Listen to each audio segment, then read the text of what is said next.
Caleb, thanks for joining us on the mother of all talk shows. Let's start with that latter point, if we may.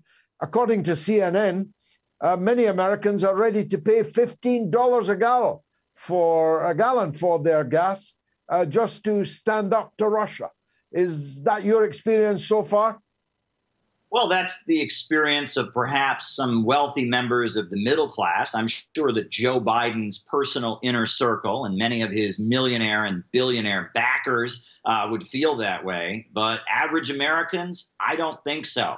Average Americans are probably not excited about having to pay so much more for gasoline, especially when they're already having to pay more for food. They're having to pay more for other needed items. I mean, the inflation in the United States is insane. I mean, the price of gasoline at this point has gone up 75 cents already this year. I mean, that is a huge rise. And average Americans are being told now by Joe Biden, it's not his fault. It's not his fault. It's all Putin's fault. And we should expect this. This is our duty to stand with Ukraine against those evil Russians. Well, I can guarantee you there are a lot of Americans that are saying, I'm sorry, I've got to feed my family. I'm more concerned about making sure my kids have enough to eat, making sure I can drive to work and drive home from work and drive my kids to school in the morning. They're more concerned about that than arming the Azov battalion and making sure that the people of Donetsk and Lugansk continue to face a bombardment. And while the U.S. media is doing a lot with, not just CNN and Fox, but social media is whipping up this anti-Russia hysteria,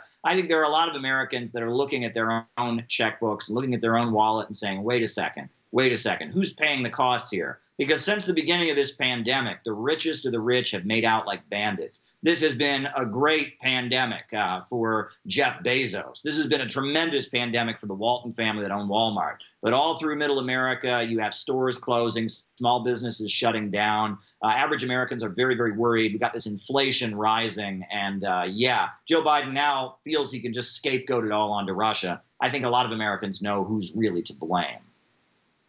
Now, one of the ways they won't know, I'm looking on your screen, it says RT America, which no longer exists, and you're out of work. In the land of the free, how easy a decision was it for the American government to close Sputnik Radio and close RT America? It's heartbreaking. It's absolutely heartbreaking. All employees of RT America, including myself, we received a notice of layoff. I cleared out my desk. The studio in New York City where I work, where I have my office, where I do my lives, it's shut down. And the same in Washington, D.C., and the same in Miami, and the same in Los Angeles. RT America is no more, from what we understand. And that's a lot of Americans, and a lot of whom, had different views. I think that Russia is doing the right thing in Ukraine, as difficult as it is. I think they've waited 8 years to protect the peoples of Donetsk and Lugansk. And at this point, they're moving in to try and end an 8-year war. But not everyone who worked at RT America felt that way.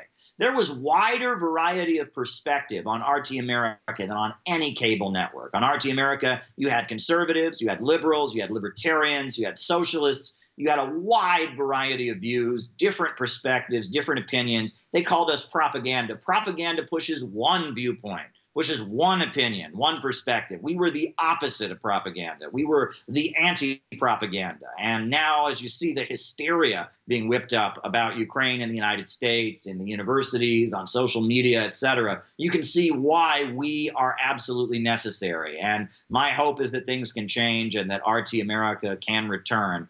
Because we should be allowed to be part of the discourse. There are different views on international events, for goodness sakes. There are two sides of every story. Could you imagine if they were to only allow, one view of the American Civil War? If we only got to watch Gone with the Wind and listen to Miss Scarlett say, I do declare, Captain Butler, these Yankees are coming down here and freeing our slaves. It's awful. Imagine if there was only one perspective on the American Civil War. We would never stand for that. And there should be more than one perspective on the situation in Ukraine. But now in American media, they are not only trying to make sure that other perspectives aren't heard, they're actively shutting it down. My personal Twitter account, which has nothing to do with Russia. No one in Russia tells me what to tweet. No one in Russia has anything to do with my Twitter has been labeled by Twitter as Russian state-affiliated media. I'm from Ohio. I don't speak a word of Russian. Nobody from my family is Russian. I'm an Irish American. I have a right to have my views. I am not a Russian state-affiliated media. That is ridiculous. And this has been done to other journalists. Rachel Blevins has been tagged. Manila Chan of RT America has been tagged. This is ridiculous. This is ridiculous cancel culture, censorship. We have the right to put our perspectives out there. You know, just because we work at a Russian company doesn't mean we're not human beings, doesn't mean we don't have our own views. That's ridiculous. Well, you say you have a right, but it turns out you don't have a right. This is what we're discovering, isn't it? That all the rights and liberties that we thought we had, some of us were skeptical, but we still in our hearts hoped we had, and some of which in your country were guaranteed in a constitution, in a Bill of Rights. It turns out that we don't have. The owners of the public square are not the public, but high big tech billionaires. Sure. Silicon Valley and the amount of power concentrated in their hands, George, is astronomical. They have the ability to sway elections. They have the ability to influence all kinds of things with their algorithms. You want to talk about an exponential amount of power. And it's also important to remember that Silicon Valley, you know, the tech giants, they weren't created synthetically. They didn't just come out of nowhere. We're constantly fed this story that there were a bunch of nerds who were tinkering around in their garages and they invented computers, and that's how great the free market is, blah, blah, blah. That's not what happened. There was a strategic decision made by U.S. intelligence agencies during the late 1970s and 80s during the Cold War. They started pouring government money in there. It's the National Security Agency of the United States, the U.S. Central Intelligence Agency. There's the ones that created Silicon Valley. They knew that even though the Soviet Union was very advanced in their computer technology, they didn't have the same level of funding that we have in the United States. And it was the intelligence agencies that made the United States the center of the computer revolution and really created Silicon Valley. That's why, you know, you'll remember Al Gore, why saying, I invented the internet. Well, what he meant was that a strategic decision was made by U.S. intelligence and the U.S. military to move ahead with creating what is now Silicon Valley. And yes, it enables them to manipulate world events. Look at what happened during the Arab Spring. We now know that Hillary Clinton had in her State Department Jared Andrew Cohen, who was on the board of Google Alphabet, and he was working to make sure that Twitter and Facebook and other social media outlets were moving in a certain way that was strategic for the United States and damaging toward Iran during the Arab Spring. This is a fact. You can look at this, that Silicon Valley and the U.S. State Department manipulated the Arab Spring to hurt Iran and to benefit U.S. foreign policy. That's a fact. And so we know that Silicon Valley is very much a tool of the forces that want to dominate the world for big corporations and banks based in Wall Street and in London. That is a fact. But the reality is, once this technology gets invented, it doesn't get uninvented. And eventually, there are going to be alternatives to the U.S. social media giants like Facebook and Twitter that are based in different parts of the world. That's why they're so terrified of TikTok.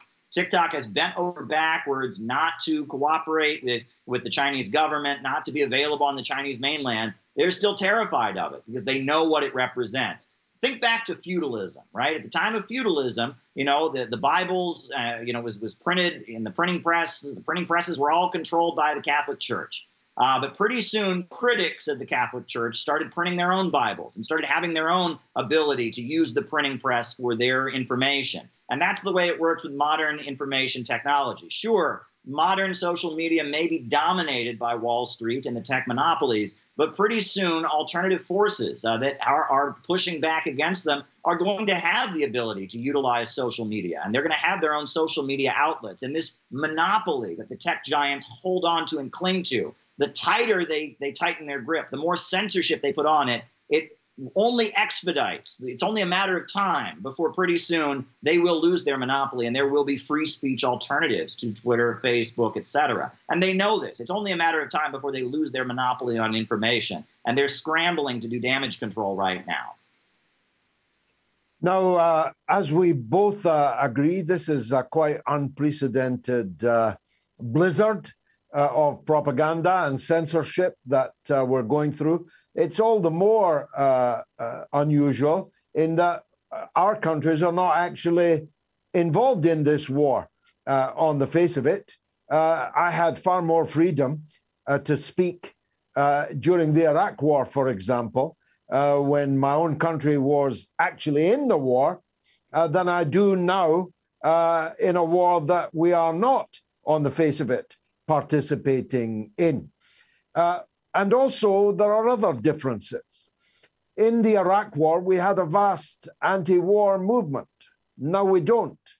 And that vast anti-war movement had a left, and its left was clear about the main issues involved in the conflict, in the run-up to and during the conflict. That's no longer true either. As a matter of fact, many of the left, as they define themselves, are supporting NATO. They're supporting the Twibbons. They are echoing the tropes of the NATO propagandists, at least here in Britain. How is it in the US? Well, look, I think that we have to remember that Joe Biden and his administration contains a lot of followers of Zbigniew Brzezinski. Zbigniew Brzezinski was the strategist of the late Cold War. He served as national security advisor in the Carter administration. And what they are very good at doing is turning things around, presenting the United States as if it's not the aggressor and making other countries look like they are the aggressor. And that creates a situation where a lot of people on the left, they sympathize with people who are victimized. We sympathize with workers on the job who are victimized by their employers.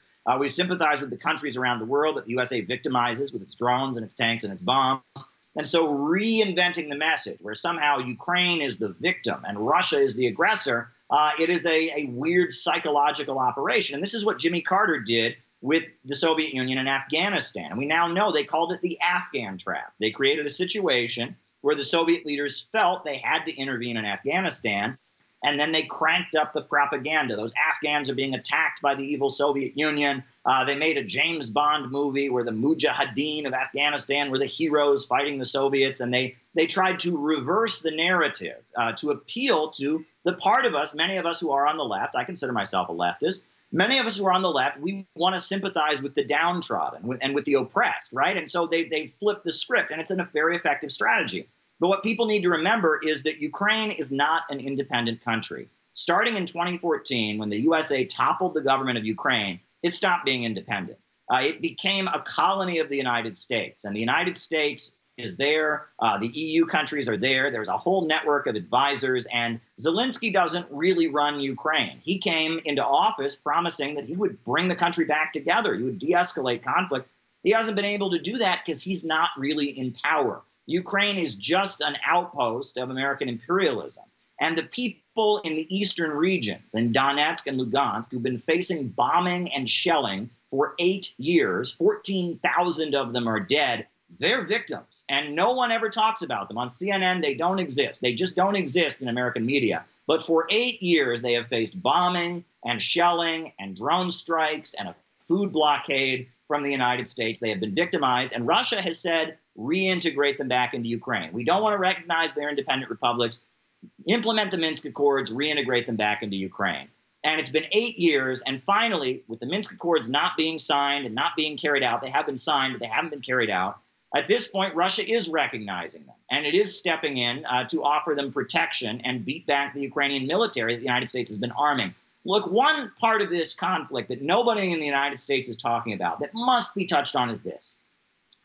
In the United States, could you imagine if there was some judge or some governor in some state who said, you know, I think English is the language of the United States, so if somebody speaks Spanish, if a Latino or a Chicano in the United States speaks Spanish, we're going to write them a ticket, and we're going to drag them into court, and we're going to fine them for speaking their own language. If that happened in the United States, we would never stand for that. We would call that racism. We would call it out. We would oppose it. That's what the Ukrainian government has been doing to Russian-speaking peoples within their own borders for the past 8 years, dragging them to court, punishing them for speaking their own language. And they have declared independence. They have broken away. And Russia has said, no, we'd like Ukraine to just recognize you. give you autonomy, reintegrate you back into Ukrainian society. We have a treaty, the Minsk Accords, that says that that's what's supposed to happen, but the Ukrainian government hasn't done it. Instead, it's been bombing and shelling these people. It's subjected them to a food blockade. It's locked people in prison for their social media posts. It's shut down TV channels. And finally, after 8 years, Russia says, okay, we have to move in and protect these people. You can't keep killing Russian-speaking people on our border. We're going to move in and protect them. Russia is not the aggressor here. The United States toppled the Ukrainian government. The United States has poured all kinds of lethal weapons into Ukraine, and that's what people need to understand. But it's by flipping the script and following that Zbigniew Brzezinski, Jimmy Carter strategy, that's how they've been able to kind of maneuver and manipulate a lot of left-wing forces, and that's what we need to understand about what's going on right now. Now, you'll presumably be dealing with the current crisis in your important political conference coming up this weekend. Tell us about that. Absolutely. Some great folks are going to be there. Jackson Hinkle is going to be there. Samira Khan is going to be there. We're going to hear from Haas of the infrared community. We're going to hear from Peter Coffin. I'm going to be there. We're going to have speakers. We're going to talk about their recent trip to Nicaragua. We're going to talk about what's really going on in Donetsk and Lugansk. We're going to have messages from a lot of different forces around the world, including yourself. I'm very excited to hear what your remarks to our conference will be. And many people are coming in from around the country, but we anticipate protests outside. We have spent a lot of money on security because we anticipate a lot of people are going to want to shut this down.